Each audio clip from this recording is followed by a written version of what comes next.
Barmao au nisoma au billahi na shaitan rajim shiragala alama kinahirala au barmake bukar dibudu amna ma anga émission Fasso amna doni fois kan ismaran donc bi baku beta awa kalama bi CEDEAO nanga jamana yo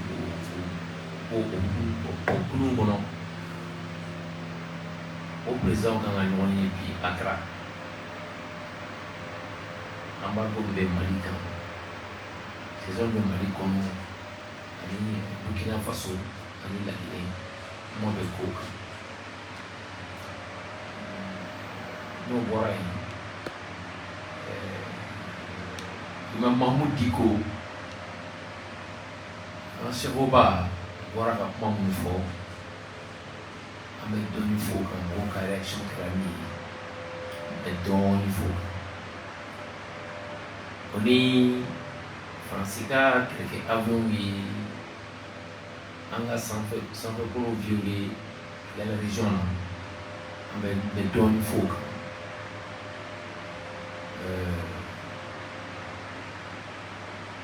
maintenant an bɛna masala o kan avec tout ce qui est informatif, mais on va essayer d'émission avec tout le monde, elle est sommeil, c'est ce que madame les sommets, c'est madame la campagne. Donc il y a un embargo de l'Atlantique au Bénin.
Donc, on y a fait tout le monde, on a dit beaucoup na buli, moi beaucoup wasaba kan. Follow nous c'est là où ka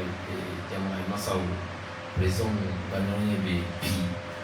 na ma jamana sibali kan pour l'état creux kan. Beje fanga ina sur fait. o jamana sɔrɔsu fɛ n'o y'an ka sɔrɔsu Mali Burkina Faso ani la Guinée Conakry. Sisan sɔgɔmada na en tout cas bi tile kɔni bɛɛ o bɛ kuma CEDEAO ka sommet bɛ yen en même temps UEMOA fana ka sommet bɛ yen n'o ye wariko ta fanfɛla ye nafolo ta fanfɛla n'o ye sefako etc. Kuma bɛ k'o kan pour que sanction bɛ Mali kan nin y'a kalo 5 ye ni olu masakɛ ninnu yɛrɛ u girinna dɔrɔn ka sanction ta k'a da Mali kan parce que an yɛrɛ délai min fixé n'o ye kalo 18 ye k'an bɛ élection k'o kɔnɔ o bɔra a ma se ka kɛ kuma caman kɛra bɛɛ y'a ye n'a yira k'a fɔ n'u y'o sanction kɛ sisan semaine 2 semaine 3 fanga in bɛ bin olu nana n'o fɛn kelen de kɔ Ala Subahana Taala bɛ ko min na o tɛ ko min ye fanga in a diyara Ala ye fanga in nana Assimi ka cɛdenw u nana ka jamanadenw ka kɛlɛ tɔ lase k'a dafa IBK benna a n'a ka fanga o kɛra le 18 août 2020 o ye cɛ fɛn caman kɛra badaw sigira o ma mɛn o fana taara o ni sɔrɔsu ma se ka kɛ parce que taabolo min ta o ni maliyɛnw ka taabolo tɛ kelen ye an y'o ye sisan Assimi sigira Assimi ka sigili o san kelen bɛ dafa nin kalo ye tile 7 donc une année anniversaire o kan ka kɛ en tout cas u sera ka fɛn min kɛ an ma se ka fɛn min kɛ o bɛ fɔ anw ye kunnafonidilaw ye an b'a cari an b'a fɔ donc bi sommet ye min ye donc embargo min n'u y'a sigi an kan économique ani financière économique d'abord marchand dɔw bɛ yen olu tɛ se ka don o kɛra kɔlɔlɔba ye an ka jamana ma olu fɛ semaine 2 semaine 3 bɛ bɛn kalo 5 ka kalo 5 bi embargo b'an kan depuis le 9 janvier embargo bɛ Mali kan ka malidenw fo a cɛ ni a muso fɛn Mali kɔnɔ ani Mali kɔ kan ka Mali dugutigilakaw jamanatigilakaw ani dɔnnibagaw su ni tile u bɛ baara min na k'an y'a ye halisa u ka tɛmɛ cɛsiri fɛ parce que an y'a faamu k'a fɔ duwawu ni barika bɛ jamana in kɔ minnu fana bɛ fanga la bi Ala nana n'o ye ni mɔgɔ min ko k'i ɲɛ tɛ da o fangatigi kan a bɛ f'i kɔ o kɔnɔ o bɛɛ de don Ala de bɛ fanga di mɔgɔ tɛ fanga karaba donc o kun kɔnɔ bi bi na bi sommet tɛ dɔwɛrɛ ye embargo bɛ se ka wuli ka bɔ Mali kan cogo min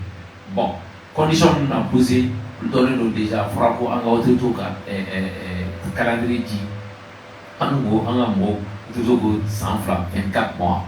bon o 24 mois kɔnɔ o kan ka kɛ cogo min o calendrier prévision o fɛsɛfɛsɛ CNT mɔgɔw ɲɛkɔrɔ ka tila o fana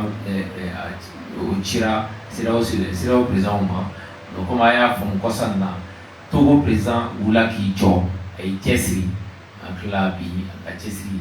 a nafa bɛ na ye parce que munumununkan minnu bɛ a fɔ an y'a faamu k'a fɔ embargo a bɛ sɔn ka wuli bi inshallah mashallah halisa a ye tɛmɛ ni dɔw ye embargo bɛ wuli an bɛ segin an yɛrɛ ma an bɛ segin o CEDEAO kelen parce que CEDEAO in a créé Mali de kɔnɔ en 1975 donc i tɛ se ka jɛkulu créé k'i bɛ bɔ a la ten a ka kɛlɛ c'est vrai ko min kɛra a ma kɛ ko ɲɛlen ye parce que nimisa bɔra a la parce que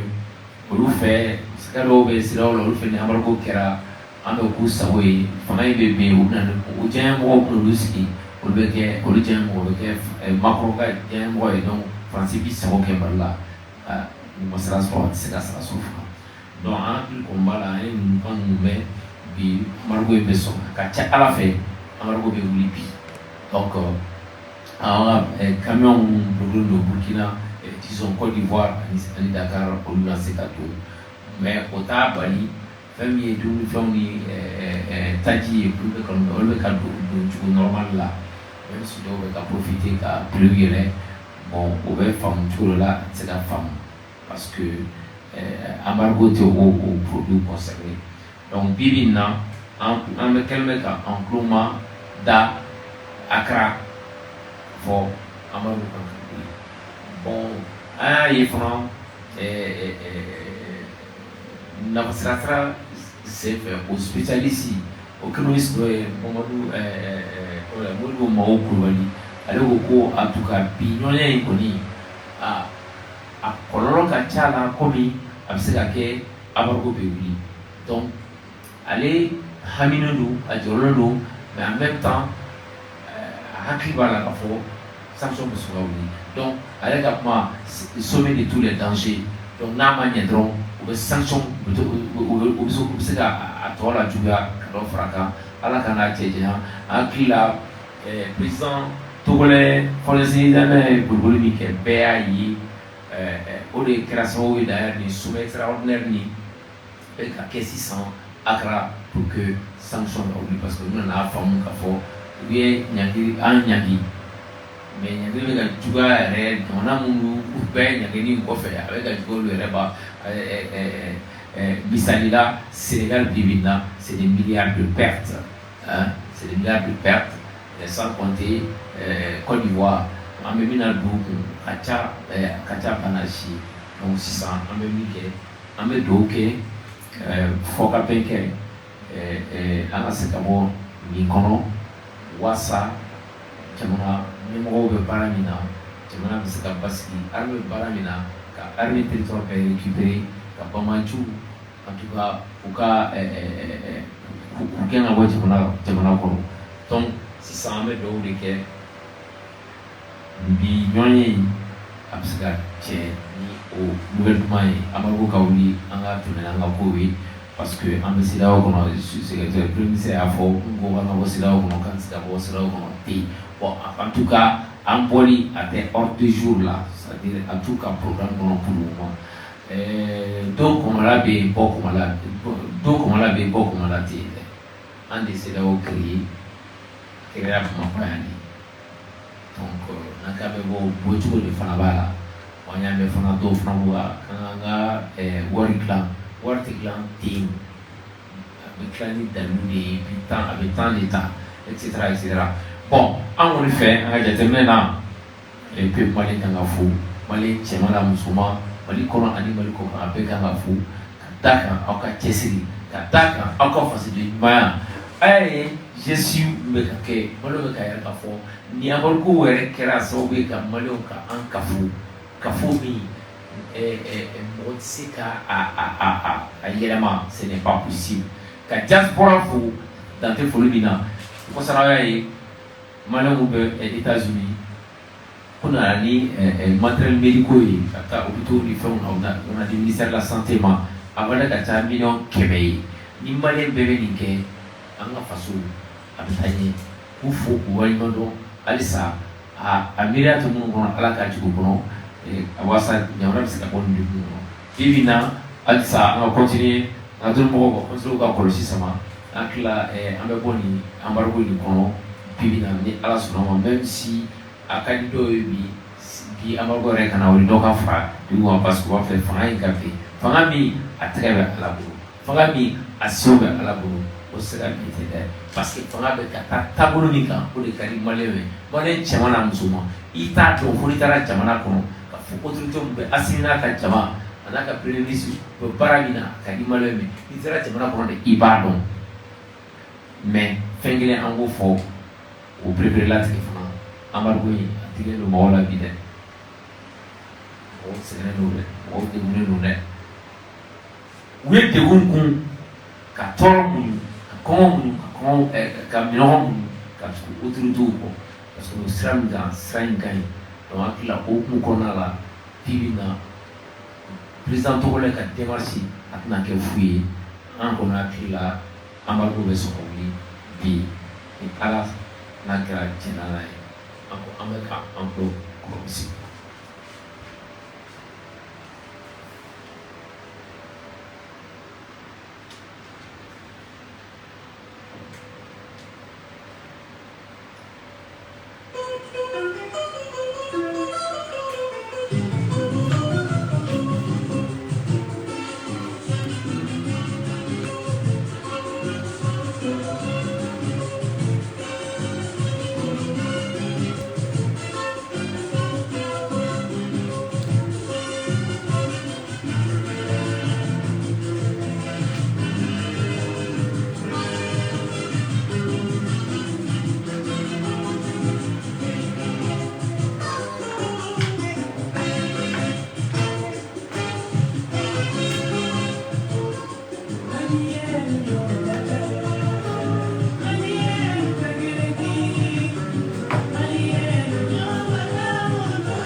Ojelendo kutoritere bebadon kafo do ni baka e jamana ko ka jamana tibuni jambao pefu alisa kamale jamana musoma fo ni mali kono ani mali ko kan krenkrena diaspora mo ka oniti oni parachi oni fasujo oni chesri abemina mali jamana musoma ne bala alisa ka ka chesri mo mana miki ka fasui arriva due fasudo bawo doi bibina mali au choroi amaru konna de ai ra ka fo mali diaspora mi mali malion re bulu ani jamana tu bulu ani jenesi ni musubulu no borai ayai forba ko se fait ana sabuba mahmoud diko badlamu bisiba o imamke akmana angunana akmana ayere akma mtafe akma o menu kwa akma avec manga avec mamimba kono abafu atoroli anisogwali o transition tableau ma tia ba patama fo transition bowi anya yi aka oboli ta chefroi ta chefanai akara sawi ona diu bora duka chamauka nisogwaya ira chamaira ka forma mudiko sera akijeti sa jamana kuina akijeti do funaira ka fo akakan akakma parce que jamana dindolo parce que mabado jamana mabado a joro jamana ngono pebado parce que hakila jina ni mamodigo kute en sangi RFP ku sera ibeka na kati fanga d'Afrique ango fara fo ku fese ode kama ukama likiri kadakan na mana woba makame abada we mifo zena boli ala ko tien ay mo chamanto moi su be farama ante dula areka kamodo aka boli ma chawi dore ya ira ka fo ay mamu fo chelu ga maya leta kadam kan ko chamon kera ba ko ibida ka binya an sigila ko manyo fo adnale kunte ya me kasa iba kasa mo dugu wula ki jo kabla M5 nye ibida la soka bi ani malien to dorma nganaw ni ala kadi ala be kuma olu be mo ta to ko ka fo olu be yuda la tala parce que islamita o butes o mega jamana d'Afrique o kera o famena o fi gormans la mo salona na panchamo fo ale re bora panchamo fo o de ake aka man do wi o toro do re ko bibina o de se fe na lo mo utala metuli parce que ba bisiki ka fo c'est un point de fond bien elle non c'est do prémiser la comme tarwa c'est la qui on peut mais d'ailleurs bi avec moi ni quand on dit ka boli quand d'habitude on taqué ya kebi fin kelempi anga mahoro ko kono kuru jeli ne be bifo beni jorodu sikono beni jorodu fasujola bibina ani mawa adeu bela mali kono ani mali koka surtout maba minato imam mamudiko beba do minu moi c'est la fille ça t'es défensif talent t'es dans mon défensif il faut que ça soit très clair donc là pour nous on dit que nous rendons il est dico si dico na t'es pas de boucler la main ou coloquer le bas bouillet maba do mba bouillet imam do mba bouillet a jora mi mali kona amba bouillet maba ni to wali mankan maba ni bouillet mankan moi t'es un autre tour on veut bouillet non anga sigi kondoni anga mulu nang dusuka anga tegeri nyoba transition n'an bɛnna kɛnɛma jugu ti sama mais n'an ma bɛn u bɛ fara ma ne ka kuma di ne ka bi bɔli faso émission kɔnɔ a kun ye nin de ye a kun tɛ ka karisa o karisa défendre an tɛ yan o kan ka baara ye mɔgɔ mɔgɔ ni filila an b'i ka fili f'i ye an kan ka min fɔ i ka taa sira min fɛ an bɛ se k'o f'i ye n'i y'a mɛn n'i m'a mɛn fana salamu aleykum mais a kɔni a bɛ f'i ye a bɛ f'i ye fɔcogo min ka kan bonya ani karama kɔnɔ sariya batuli kɔnɔ an ka faso danbe batuli kɔnɔ an ka faso sariyaw batuli kɔnɔ donc Mamudiko ka bɔli an y'a ye a ma bɛn bi a ma bɛn sini mɔgɔ caman ma komi dɔw y'a sɔrɔ fana komi liberté d'expression du bɛɛ kan i ta fɔ faso ko la a y'o de fɔ a fɔ n'an bɛɛ bɛnna o de da ka di Mali la mais n'an fara la an ka ɲɔgɔn lamɛn an ka furufugu an cɛla ko an k'olu bila kɛrɛfɛ an ka jamana in dayɛlɛ dɔɔni a ye dɔ fɔ communauté internationale mɔgɔw fana ma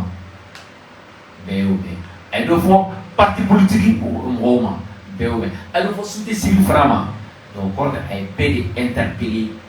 kanabo bɛɛ de ma Mali cɛman n'a muso ma kɛrɛnkɛrɛnnenya minnu ni Mali y'a ni Ala ye Mali kalifa u ma bi Mali taabolo kalifa u ma n'o ye Assimi Goïta ye président Assimi Goïta a ka fɔ nin kɛnɛ in kan ani colonel Nani ani premier ministre Jogel Kala Mayiga filanan ye min ye an bɛ segin ka taa Assimi ka kuma na a ye min fɔ Jogel ye ko fɛɛrɛ kɛ ka Maliyɛn bɛɛ kafo an ka se ka transition an ka se ka baara k'a la ka a cɛ ɲuman kan n'o tubabuw ko inclusivité donc an cɛla kɛlɛ ninnu an k'olu bila kɛrɛfɛ an ka faso la ye fɔlɔ i y'a ye bɛ kɛlɛ kɛ faso de bolo ni faso t'i bolo don parce que Mali ka nɔɔni bɛ o de ka di faso jugu ye o ka se ka kɛ Mali k'u sago ye problème bɛ yen de dɔw fana y'a yira k'a fɔ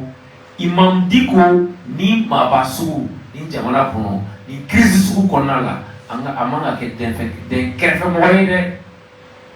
minnu bɛ sɛgɛsɛgɛli kɛ minnu bɛ analyse kɛ u ye mun fɔ an ye an bɛ k'o de fɔ aw ye effectivement ne y'a jateminɛ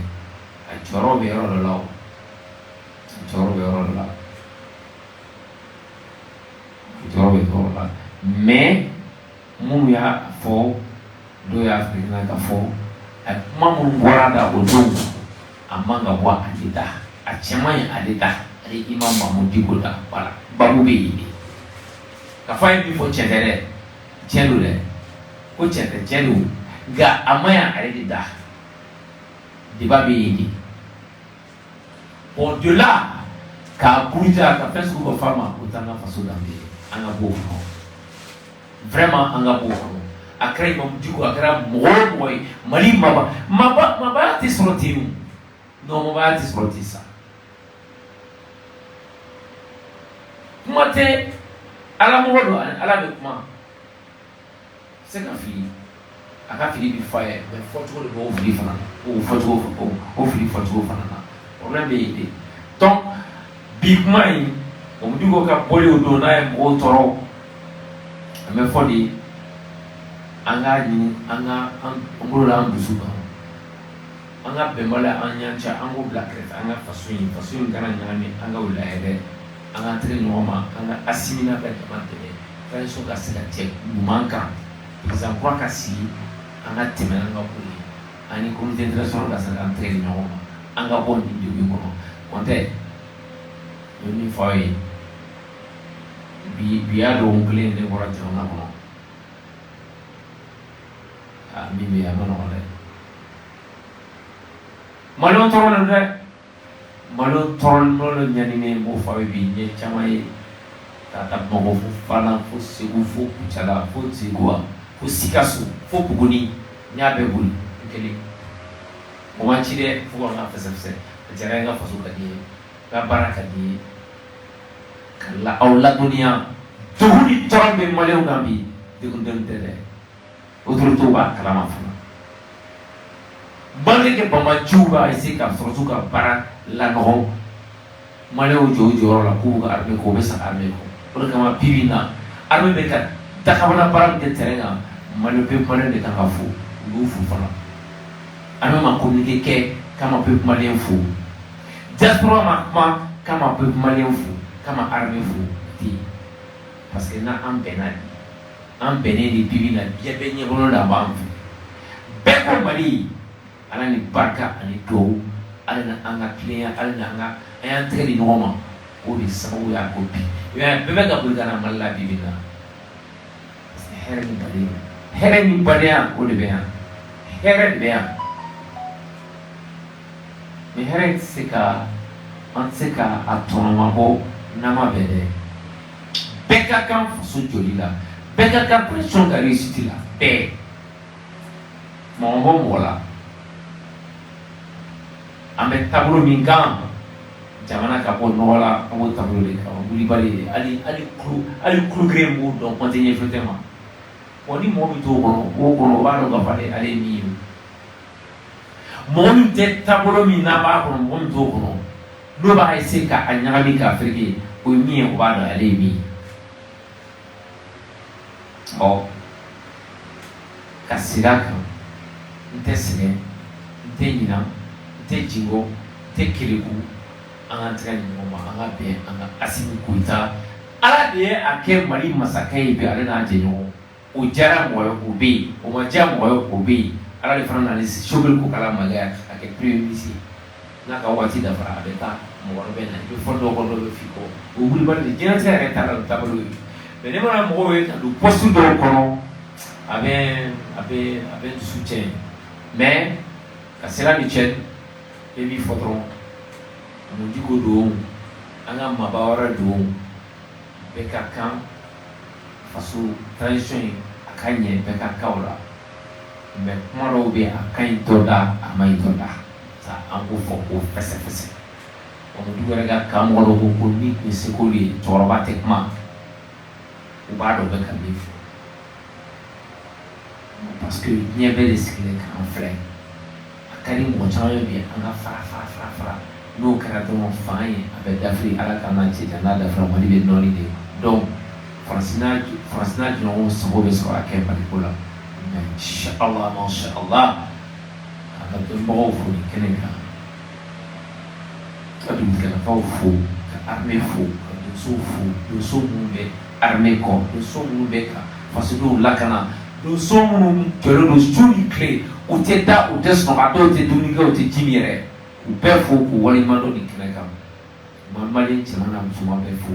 ka diaspora badabada foli k'o fɔ diaspora mɔgɔw ye k'a ɲɛ b'u la ko maliyɛn k'u barika k'u ni cɛ u yɛrɛ ye an bɛ ka min kɛ faso ye k'u ɲɛ b'a la dɛ États-Unis minnu ye matériel de santé di ministère de santé ma k'u fo k'u waleɲuman dɔn ni santé ko ka aw ni ce aw ni baraji aw yɛrɛ ye k'a yɛ ka aw yɛrɛ ye ka mobili fa furakɛ minɛnw na o ka na di fasodenw ma o ye fasoden ɲuman min ye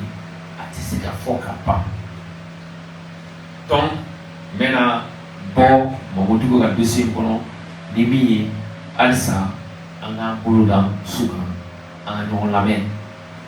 u digo ɲɔgɔn bɛ jamana min kɔnɔ a mana kɛ cogo o cogo dɔnniya dɔw b'a bolo dalilu b'a bolo an bɛ se ka profiter o la ka transition ka taa ɲɛ a fana a k'a bolo da a dusu kan a ka gɛrɛ a denw na a yɛrɛ ka kuma c'est les enfants qui sont au pouvoir a ka gɛrɛ o la halisa a k'i timinandiya ala k'u kan bɛn ala ka hakiliman di bɛɛ ma ka fɔ n'an jɛra n'an tɛgɛ di ɲɔgɔn ma de jugu tɛ s'an na mais n'an fara-farala Mamadigo n'a ɲɔgɔnnaw o ka kɛ den kɛrɛfɛmɔgɔ ye a ma ɲi dɛ dɔnnibagaw kɔlɔsibagaw minnu fɔ n ye k'a cɛ man ɲi dɛ donc Asimi bɛ ko o ko kɛ Sobel aw bɛ ko o ko kɛ Mamadigo n'a ɲɔgɔnnaw a y'o gɛrɛ o la a ye t'u nɔfɛ bɛɛ k'a ye k'aw taa u nɔfɛ u ko ta an ka baara kɛ n'o ye an ka se ka transition an ka cɛ ɲuman kan bi bi in na kɔni an kɔni hakili la embargo bɛ wuli embargo wulila donc maliyɛn bɛɛ kan ka an k'an cɛsiri davantage transition bɛ se ka cɛ cogo min cɛ ɲuman na walasa Mali kura min n'a ka d'a ye Mali kura min n'an bɛ ka laɲini Mali kura tɛ sɔrɔ n'an m'an yɛrɛ jogo yɛlɛma Maman, Malikura se ka kɛ a tɛ lawaleya ka sɔrɔ an m'an jogo yɛlɛma fɔlɔ kelen filanan an ka autorité minɛ Ala subahana taala n'a ka kira Muhamadu sallallahu alaihi wasallam nana n'u ye n'an m'u bonya Malikura m'a ye dɛ an kana ɲɔgɔn nɛgɛn kɔ fo k'an ka ɲɔgɔn nɛgɛn an ka dabila kɔ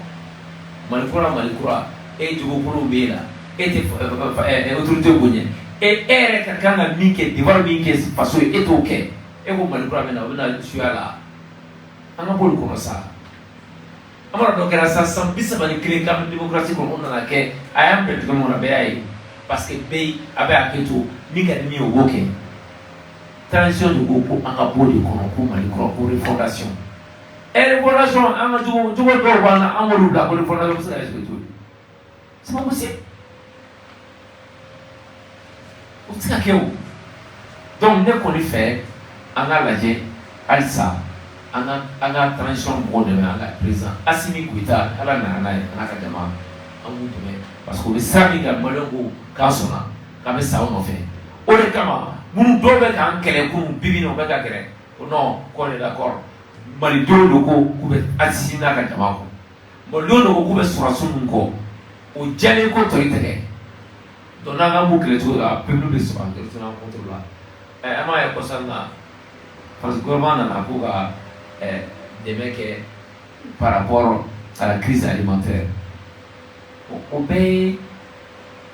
ko dɔw de ye mun b'a yira k'a fɔ an bɛ sira min kan sira ɲuman don an ko an ka yɛrɛma hɔrɔnya an ka danbe an ka hɔrɔnya a ka batu a ka respecter Faransi n'a jɛɲɔgɔnw fɛ kɛlɛ bɛ fɛn min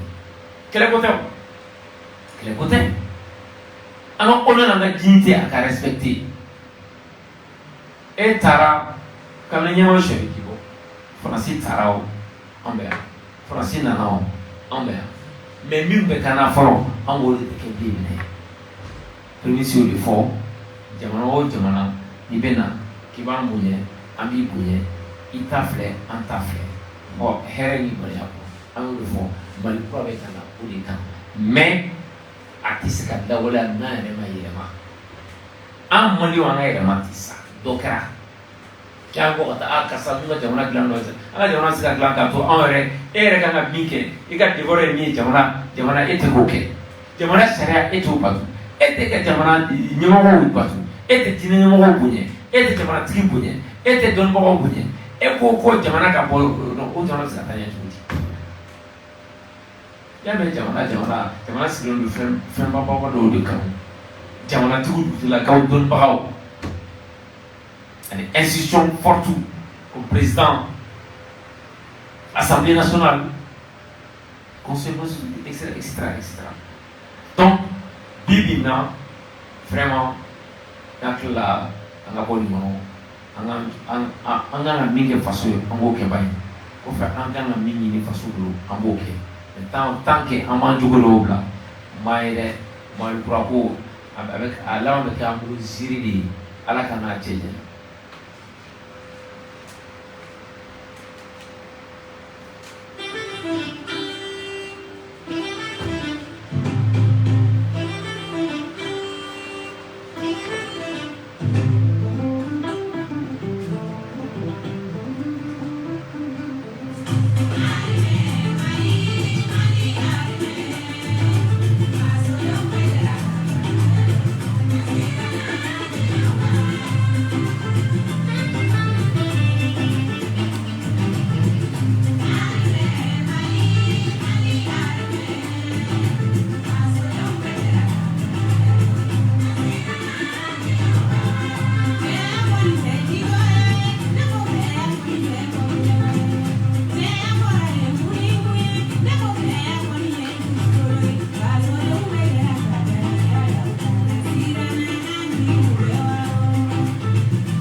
effectivement, dana ka gɛlɛn ni mɔgɔ ni jamanadenw n'u ka dana da i kan i kan k'i jija i ka o minɛ fa hakilila bi bi in na Asibi Goyita ni Ala de nana n'a ye a n'a ka jama n'a a jɛɲɔgɔnw ka Mali kɔmabɔ dana de b'u kan a y'o de fɔ a ka discours la k'i ɲɛsin jeunesse ma. A cause si Jésus, c'est toute la jeunesse malienne qui a échoué. La maille, avec les Maliens qui ont travaillé, surtout les jeunesse ou les génonis, donc, là, je termine le bibi quand Malien bébé a kangré des forts, en tout cas, fin va faire du mal à bon voilà, on a ce qu'on m'a croit pour à Kalawalia, un retour, au Kaelema, un gars autour, un goût bouillant, un goût demain, Sami. Nous kadai nous in Israël anga yera makura ka sika matuma ambudu ko o konna la oyayi a ko défense me mani français anya nyongri awan setala do français masakena ka jama auto du subo o lu fe parabaga neni anika jamana to subakanga o lo banse ko malheureusement ka autoto fo ka asini président simi fo le premier ministre mon gouvernement peut fo masiki Jara jangan tu. Ukorna la anyabala. Kosan na abai kidal Francisca avion Mirage 2000 kara munu kidal ma. Adung kosan yano gake uyake. Ici des affaires étrangères. Ya fouillé. Kamanda kelenge français. Carte Africa yibli. C'est avion ka compagnie ka espace aérien. Fury en français du tout à Kekodo. Si je me rappelle bien, quand il y a la semaine d'après là, réaction de Kera, mais en un moment, moi, parmi ce job de condamné, ce n'est pas correct, Kera,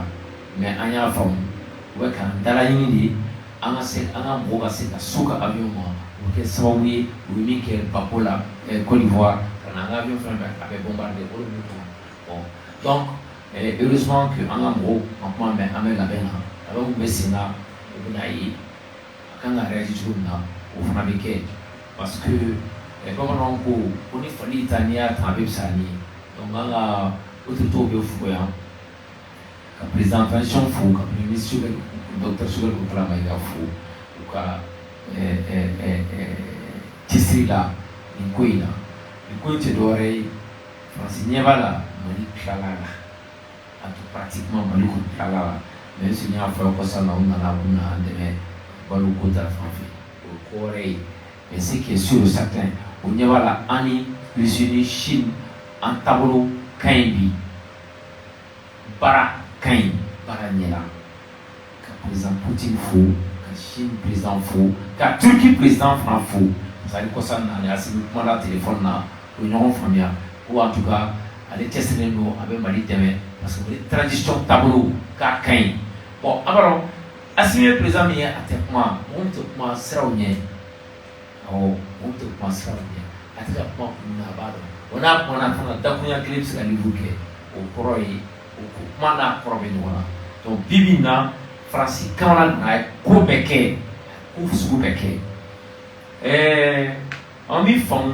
puis semaine là, avant qu'on ait Malika, on a fait Gazaoui. Moi, je m'en fera. Un mi fontaine parce que l'Assemblée nationale de Chili, Macron, qui veut parler de parlementaire. Avant qu'on ait Malika. À l'Union européenne, à l'Union mondiale, nous avons Tchela, nous avons appelé Ouli, parce qu'il y a un fameux football, c'est un peu de temps. Nous avons petit frère là, Malika on tablé. Donc, ni abarbo labi akana bali malona anga chesri ani ko to nyon tala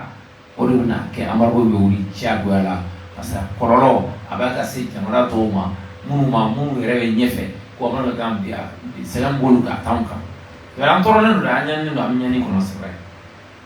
yan même mali opérateur économique befu pour une façon conseil malien des chargeurs fou conseil malien des transporteurs routiers gros fou nous ka chesri chambre de commerce d'industrie gros père fou nous ka chesri ayu ukabara ka noira uka façonnement ka noira usona uka perdu mais malheur te toro comment tu so mino tu so beka balola do mouvement beka tajila do même si beka toro beka taxo ro frauka mais akon beka do yani kenekan façonnement kenekan façon jor kenekan uka fu wali mama ka présence ni refu ka premier si fu ka gouvernement mo be fu mun be barala de amo fana fo ko fesse mun be barala mun do ku jine rofi o done do ni kenekan la mise la défense fu la mise la jeunesse et les sports Moussa Ataer Kafou la mise l'économie et les finances fu parce que anyebala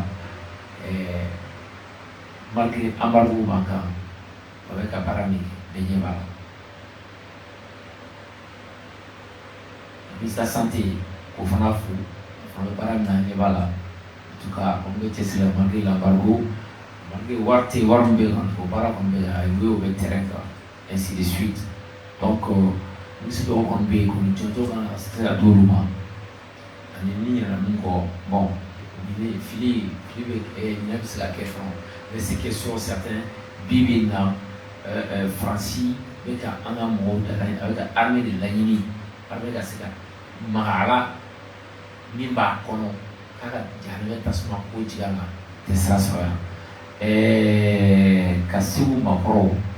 Oufou Pada Fouli Dante Foulibina Ayo Dona Koukoum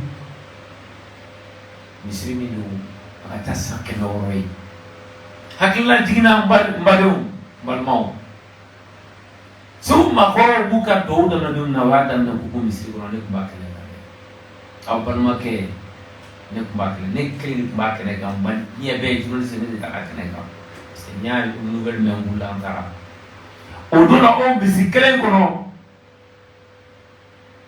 to ba o no sore ko an korowa chika credit e pata no chika mi fo Assimi Goita, il n'y a pas de nani, les premiers ici, quand on traite de nous, à où tu es tout en offrant.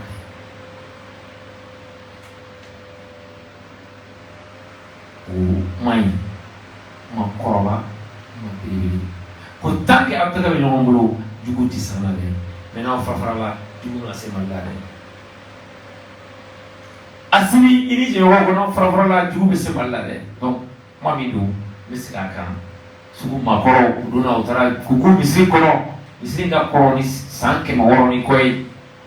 unyo soro tuni ka doke mali ka doke asimi na ka jamana ka doke jamana mais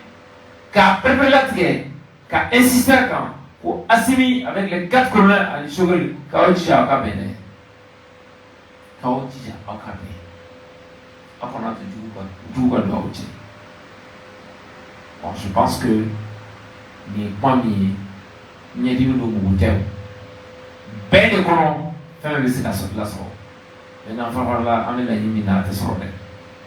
ya ala kana che jama e bibi na buka pe malen jolelu anyabala bebe ka boli kana mali fu kana mali autorité fu ka président asimi fu premier ministre fu d'accord ni barabike nga herma yerma horoya ananga tambe kala sigama usata ambulo kata odroma le bilan il est bon le bilan il est très bon bilan il y a bara yana alisa patina barafi donc famille nakana sray ka armée fu pour sécurité défense ou avec na penyebala nyeli no bugutew bige ka don ni mobilita qui veut être jamana alo do an tato jamana kono ani patrouille joli bena tina da fawe kele nana bari patrouille la ka bo akima do bu sena do mutula do mobila awo ko ko ba kono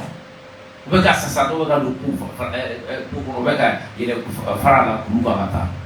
donc o e para bi akaka ikene ka ngafo parce que nyera ya mafo nyaye donc armée ka fo alisa ko baranya baranya donc Normalement, on va faire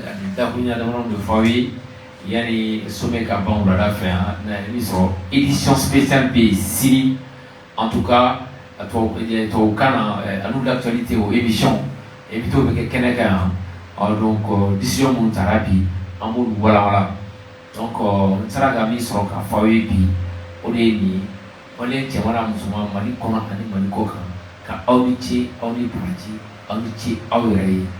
La cao de la cao. Mali Tolba, Tiafa, Amsuka, Mali Fan, Kao Perfo, Kawali Mono, Ka Asimi Buita, Ka Fobi, Ka Fosi, Anadino, and the Shabby Gouvernement, Convention.